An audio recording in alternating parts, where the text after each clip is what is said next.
മാധവാ പീതാംബരാ ഞാൻ നിന്നെ ഓർക്കുന്നിതാ ഹേ മാധവ മധുമാസ ചന്ദ്ര നോവും ഹൃദയം അറിയുന്നില്ലേ വേനൽ കനവിൽ പെയ്യുന്നില്ലേ ഹേ മാധവ മധുമാസ ചന്ദ്ര നോവും ഹൃദയം അറിയുന്നില്ലേ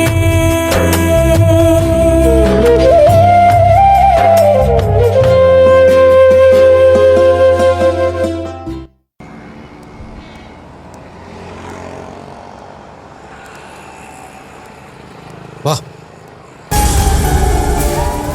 അവൻ തന്നെയാവും.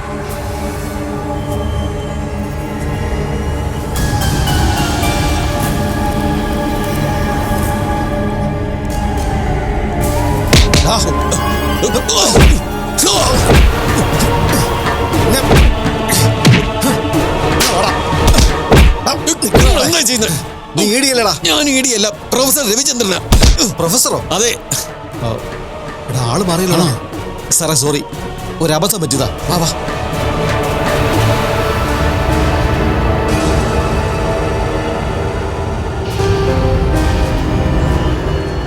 നീയൊക്കെ ഗുണ്ടകളെ ഏർപ്പാട് ചെയ്ത് നിർത്തിയിട്ടാണ് എന്നെ വെല്ലുവിളിച്ചതല്ലേ?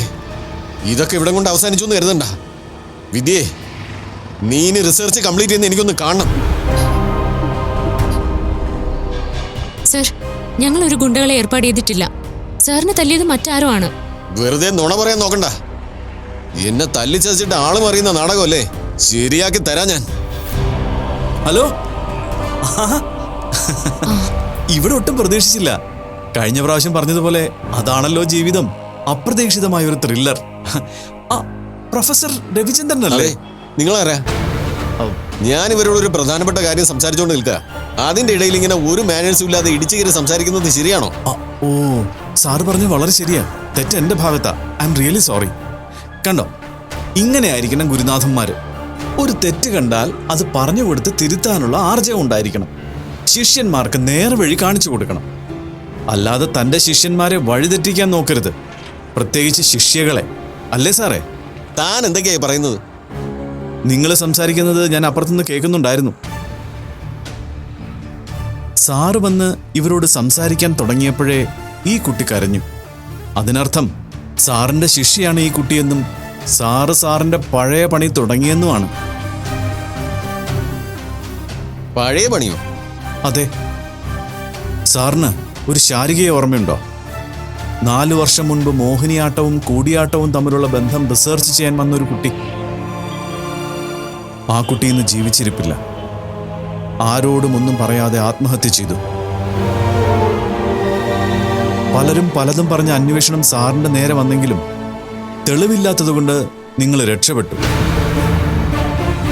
പക്ഷേ അന്ന് പോലീസിന്റെ കയ്യിൽ എത്താതെ പോയൊരു തെളിവ് നിങ്ങൾക്ക് കാണണോ?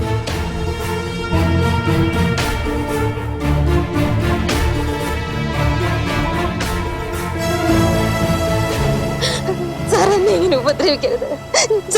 ഞാൻ പിടിക്കാം. നീ എന്തിനാ ഈ ഡ്രാമയൊക്കെ കാണിക്കുന്നേ? നാളെ നീ ഡോക്ടറേറ്റ് ഒക്കെ നേടി വലിയ ആളായി കഴിഞ്ഞാ നാളെ നീ എന്നെ തിരിഞ്ഞു പോലും നോക്കില്ല. നിനക്കൊക്കെ ഇങ്ങനെ ഒരു സ്ഥാനവും പേരും പ്രശസ്തിയും ഇതൊക്കെ ഉണ്ടാക്കി തരാൻ വഴികാട്ടിയാവുന്ന എനിക്കും ഓർത്തു വെക്കാൻ എന്തെങ്കിലുമൊക്കെ വേണ്ടേ? അതാണ് ഞാൻ ചോദിക്കുന്നത്. മരിച്ചോ? ധൈര്യമായിട്ട് മരിച്ചോ. അതുകൊണ്ട് ആർക്ക് എന്ത് പ്രയോജനമാണെന്ന് കൂടി ചിന്തിക്കണം. നീ ഒന്ന് കണ്ണടച്ചാലേ ഒന്നും സംഭവിക്കില്ല. പറ്റില്ല സർ.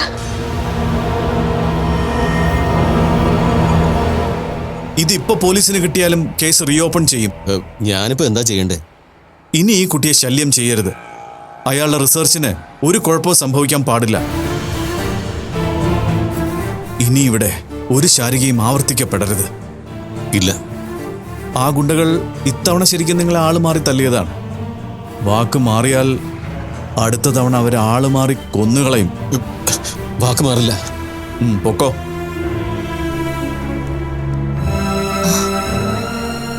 സർ, വലിയ ഉപകാരമുണ്ട്. ഞങ്ങൾ ഈ പ്രശ്നം എങ്ങനെ പരിഹരിക്കണമെന്നറിയാത്ത അവസ്ഥയിലായിരുന്നു. ആദ്യം ഇത് പറയേണ്ടത് വീട്ടിലായിരുന്നു. തൻ്റെ അച്ഛനോട്, അമ്മയോട്, ചേട്ടനോട്. എന്തിനൊക്കെ വഴക്ക് പറഞ്ഞാലും തനിക്കൊരു പ്രശ്നം വന്നു എന്നറിഞ്ഞാൽ ബാക്കി എല്ലാം മറന്നത് പരിഹരിക്കാൻ അവർ കൂടെ നിൽക്കും. അതാണ് കുടുംബം.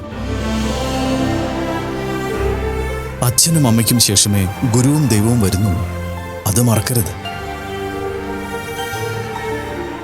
പിന്നെ ഇയാളെപ്പോലുള്ളവരെ ഗുരുവായിട്ട് കാണരുത്. ഇവരൊക്കെ ഗുരുവിന്റെ വേഷം കെട്ടിയ ചെകുത്താന്മാരാ. അവരെ നമ്മൾ ശരിയായ രീതിയിൽ കൈകാര്യം ചെയ്യണം. ഇനി ശല്യം ഉണ്ടാവില്ല. നിങ്ങൾ ധൈര്യമായിട്ട് പൊക്കോളൂ. Thank you sir. ഹലോ, അതെ. ആ, അത് ശരിയായ കാഴ്ചപ്പാടില്ലാത്തതിൻ്റെയാണ്. സുദർശനം മതി, അത് മതി. നല്ല ക്ലാസ്സാണ്. ആ, ഒരു മിനിറ്റ്, ഞാൻ പോയിട്ട് വരെ. ആ, ഞാൻ വന്നുകൊണ്ടിരിക്കുക. ആരാ മീര അത്? ഇടയ്ക്കൊക്കെ എങ്ങനെ വഴി വെച്ച് കാണും. ആരെ എന്താണെന്നൊന്നും അറിയില്ല. പക്ഷെ ആളെ കണ്ട എന്തെങ്കിലും വലിയ സഹായം ഉണ്ടാവും. വാ.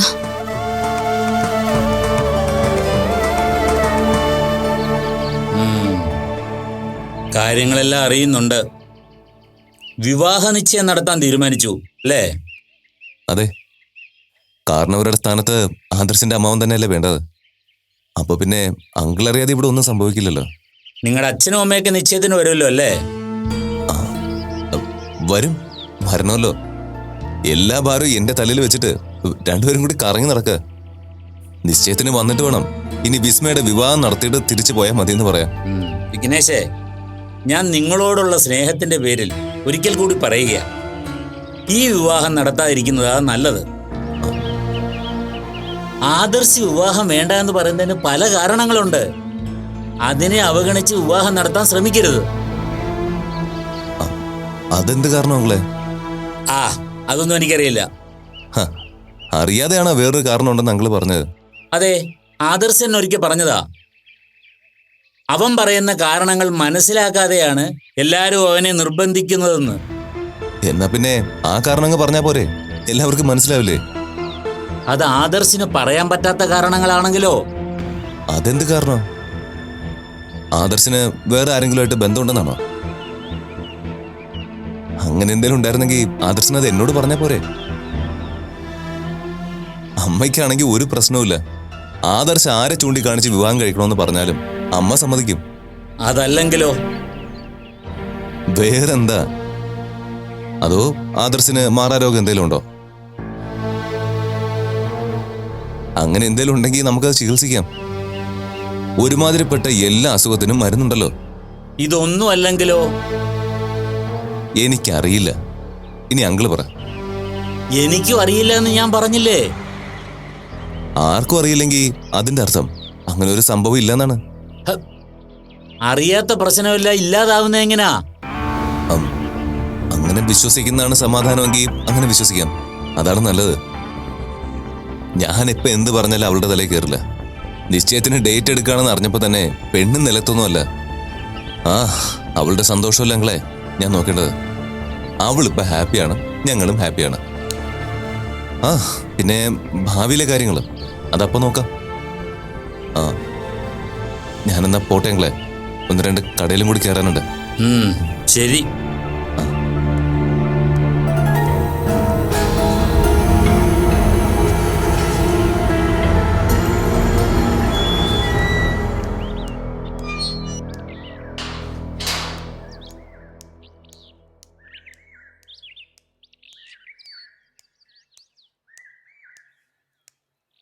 ആഹാ, സൂരജ് ഇവിടെ ഉണ്ടായിരുന്നോ? ഈ സമയത്ത് ഇവിടെ കാണാറേ ഇല്ലല്ലോ. അമ്മയ്ക്ക് വയ്യാതായി മീരെ. അയ്യോ, എന്തു പറ്റി? കാല് വയ്യാതെ കിടപ്പാ, റൂമിലുണ്ട്.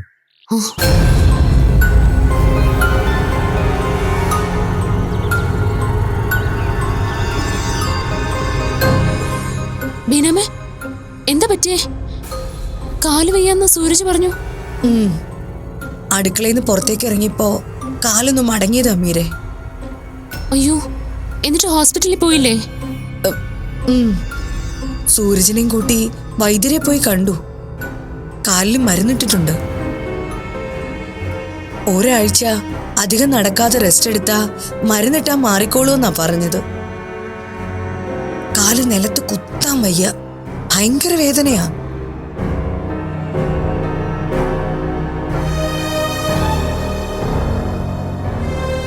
അമ്മേ, ഈ വേദനയും വെച്ച് അമ്മ എഴുന്നേറ്റടക്കാൻ ശ്രമിക്കരുത് കേട്ടോ. പിന്നെ ഒരിക്കലും വേദന മാറാത്ത അവസ്ഥയായി പോവും. അങ്ങനെ പറഞ്ഞ എങ്ങനെയാ സൂരജെ? വീട്ടിലെ കാര്യങ്ങളൊക്കെ നോക്കണ്ടേ?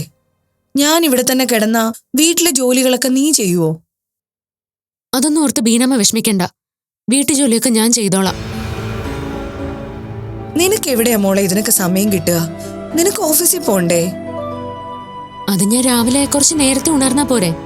പിന്നെ ബാക്കി ജോലികളൊക്കെ വൈകുന്നേരം വന്നിട്ട് ചെയ്യാം. അതാ അമ്മേ നല്ലത്. കുടുംബത്തിൽ ഒരാൾക്ക് വയ്യാതെ വന്നു പോയാ വീട്ടിലുള്ളവരല്ലാതെ പിന്നെ ആരാ സഹായിക്കുക? എന്നാലും ജോലിക്ക് പോകുന്ന മീരയ്ക്ക് അതൊക്കെ ബുദ്ധിമുട്ടാവും. അതോർക്കുമ്പോ എനിക്ക് സങ്കടം. എനിക്കൊരു ബുദ്ധിമുട്ടുമില്ല. ബീനമ്മ വെറുതെ ആവശ്യമില്ലാത്ത ഒന്നും ഓർത്ത് സങ്കടപ്പെടണ്ട.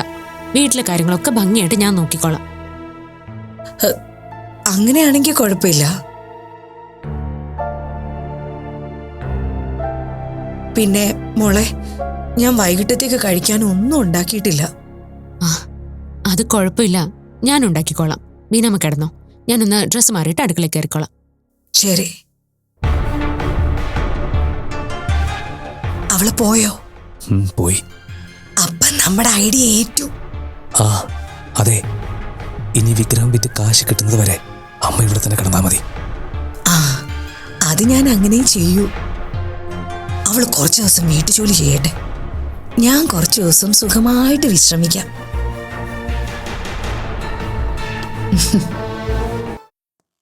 ആ, ഞാൻ ആ ഫയൽ പഠിക്കുന്നുണ്ട്. ആ സർ, മഹേഷ് വന്നിട്ടുണ്ട്. ആ, അയാളെങ്കിൽ വിളിക്കാം. സർ. ഓക്കെ, ഞാൻ തിരിച്ചങ്ങോട്ട് വിളിക്കാം.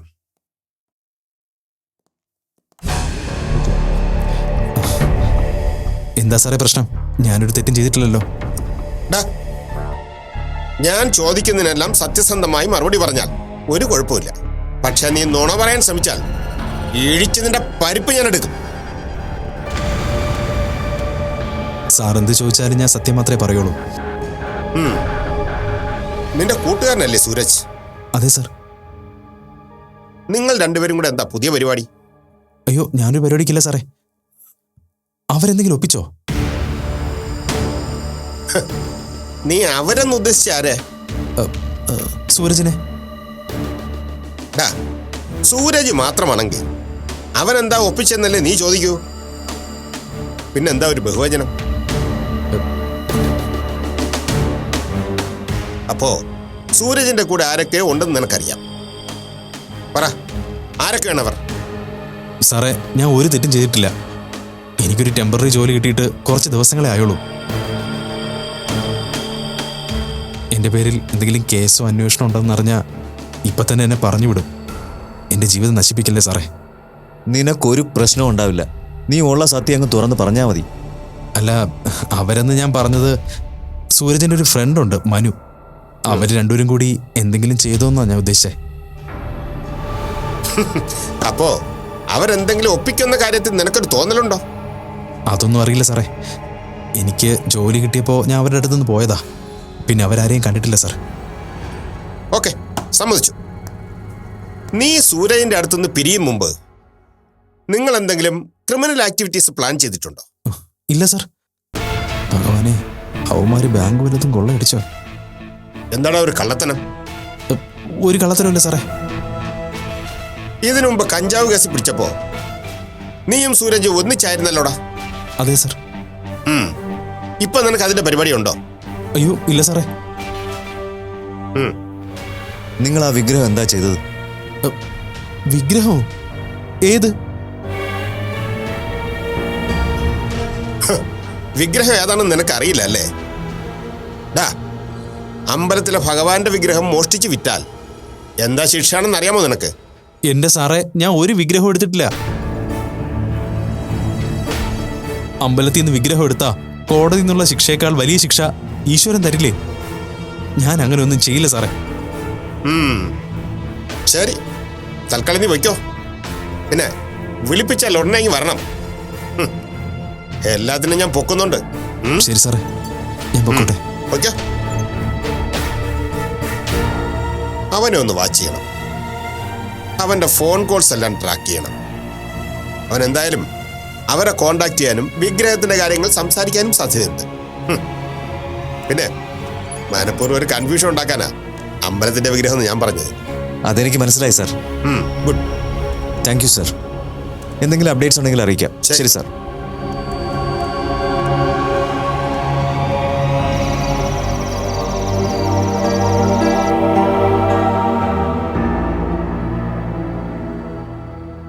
മോനെ, ഞാൻ ഈ മീരയുടെ തറവാടിനെ കുറിച്ചും അവിടുത്തെ കുടുംബക്ഷേത്രത്തിലെ വിഗ്രഹം നഷ്ടപ്പെട്ടതിനെ കുറിച്ചും എവിടെയോ എപ്പോഴോ കേട്ടതുപോലെ തോന്നുന്നു. അത് 10-60 വർഷം മുമ്പ് നടന്ന കാര്യമല്ലേ? അതെ, പക്ഷെ ഞാൻ കേട്ടിട്ടുള്ളതുപോലെ തോന്നുന്നു. ഒട്ടുമിക്ക സ്ഥലങ്ങളിലും ഇങ്ങനെ ഓരോ കഥകൾ കേൾക്കാം. പക്ഷെ ഇക്കാലത്ത് കുടുംബക്ഷേത്രങ്ങൾ തീരെ കുറവല്ലേ? പണ്ട് ഓരോ തറവാട്ടിലും ഓരോ ക്ഷേത്രം ഉണ്ടായിരുന്നു. ക്ഷേത്രമായിട്ടല്ലെങ്കിലും ഏതെങ്കിലും ഒരു മൂർത്തിയെ വെച്ച് പൂജിക്കുകയെങ്കിലും ചെയ്തിരുന്നു. പിന്നീട് അതെല്ലാം ദേശദേവതയുടെ ക്ഷേത്രത്തിലെത്തിച്ച് കുടുംബക്കാര് സ്വതന്ത്രരായി. എന്നാലും ചിലരൊക്കെ ക്ഷേത്രം നശിച്ചതിന് ഇതുപോലെ വിഗ്രഹം നഷ്ടപ്പെട്ട കഥകളും തറവാട് നശിച്ച കഥകളും ഒക്കെ പറഞ്ഞു കേൾക്കാറുണ്ട്. എങ്ങനെയായാലും വലിയ കഷ്ടമായിപ്പോയി. ഒരിക്കൽ നഷ്ടപ്പെട്ടിട്ട് വീണ്ടും കിട്ടിയത് വീണ്ടും നഷ്ടപ്പെടുമ്പോൾ അവർക്ക് എങ്ങനെ അത് സഹിക്കാൻ പറ്റും? മീരയുടെ മുത്തശ്ശി ഇപ്പോഴും ഉണ്ടെന്നല്ലേ പറഞ്ഞത്? അതെ. ഇതെല്ലാം കാണാനും അറിയാനും ഈശ്വരനൊരു സാക്ഷിയെ വെച്ചു. അപ്പൊ പല പാഠങ്ങളും അതിൽ നിന്ന് അടുത്ത തലമുറ അറിയാനുണ്ട്. എന്നാൽ ഈ മോഷണം ഏതോ വലിയ ഗ്യാങ് ആണ് ചെയ്തിരിക്കുന്നതെന്നാ തോന്നുന്നത്. ഇങ്ങനെ പട്ടാപ്പകൽ ഒരു വീട്ടിൽ കയറി മോഷണം നടത്തണമെങ്കിൽ അവരത്ര പ്ലാൻ ചെയ്തിട്ടായിരിക്കണം മോഷണം നടത്തിയിട്ടുണ്ടാവുക. ആ കുട്ടിക്ക് ആ വിഗ്രഹം പെട്ടെന്ന് തിരിച്ചു കിട്ടിയാൽ മതിയായിരുന്നു. ആന്റിയുടെ അടുത്ത് വന്ന് ഒന്ന് രാശി വെച്ച് നോക്കാൻ ഞാൻ മീരോട് പറഞ്ഞിരുന്നു. ആ കുട്ടിയുടെ ജനനസമയം അറിഞ്ഞാൽ നോക്കായിരുന്നല്ലേ ചേച്ചി? ഓഹോ, അപ്പോഴേക്കും അത് സീരിയസ് ആയിട്ട് എടുത്തോ? ഞാൻ വെറുതെ തമാശക്ക് പറഞ്ഞതാ. അങ്ങനെ തമാശ ആക്കണ്ട. മീരയുടെ ജനന സമയം ചോദിച്ചിട്ട് നമുക്കതൊന്ന് നോക്കാം മാധവി. അപ്പൊ ഇനി പോലീസുകാരൊക്കെ വെറുതെ ഇരിക്കട്ടല്ലേ? കള്ളനെ പിടിക്കാനല്ല രാശി നോക്കുന്നത്, ആ വിഗ്രഹം മീരയ്ക്ക് കിട്ടുമോ ഇല്ലയോ എന്നറിയാനാ. അതൊരു നല്ല കാര്യമാണ്. നാളെ തന്നെ മീരയോട് ഡീറ്റെയിൽസ് ചോദിക്കണം.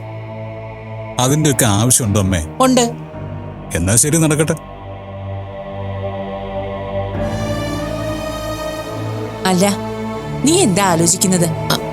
അല്ല, ഞാൻ ഈ കഥയൊക്കെ എവിടെയാ കേട്ടതെന്ന് ആലോചിച്ചതാ. ഇനി അത് ഓർമ്മ വരുന്നത് വരെ മനസ്സിന് വല്ലാത്ത ടെൻഷനായിരിക്കും. ഏതെങ്കിലും അമ്പലത്തിൽ വെച്ച് ആരെങ്കിലും പറഞ്ഞതായിരിക്കും. അല്ല, അല്ലെങ്കിൽ നീ ഏതെങ്കിലും നോവലിൽ വലുതും വായിച്ചത് മനസ്സിൽ മായാതെ കിടക്കുന്നതായിരിക്കും. അതിപ്പോ കേട്ടതുമായി ബന്ധപ്പെടുത്തി ഓർത്തതാവും. ഒരു പിടിയും കിട്ടുന്നില്ല. സാരമില്ല, അത് ഓർമ്മ വരേണ്ട സമയത്ത് കൃത്യമായിട്ട് ഓർമ്മ വന്നോളൂ. ആ, നാളെ മീരയെ വിളിക്കുന്ന കാര്യം മറക്കണ്ട. ഇല്ല.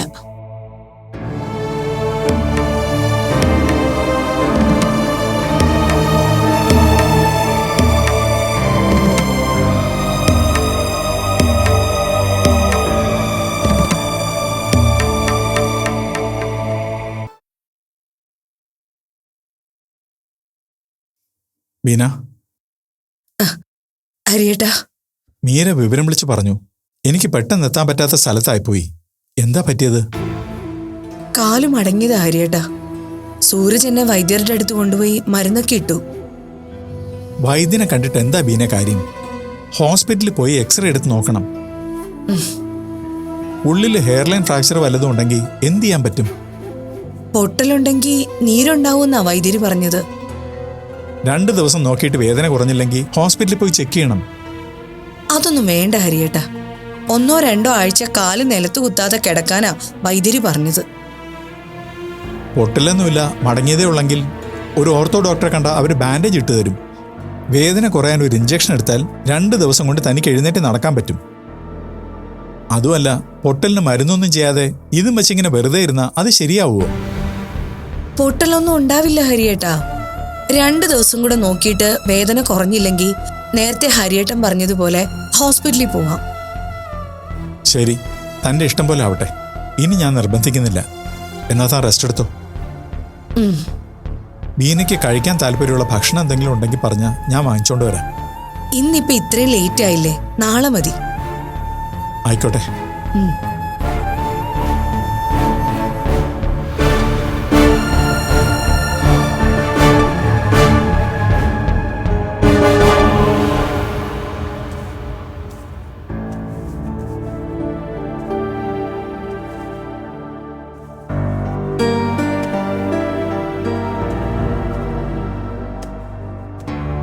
മോളെ,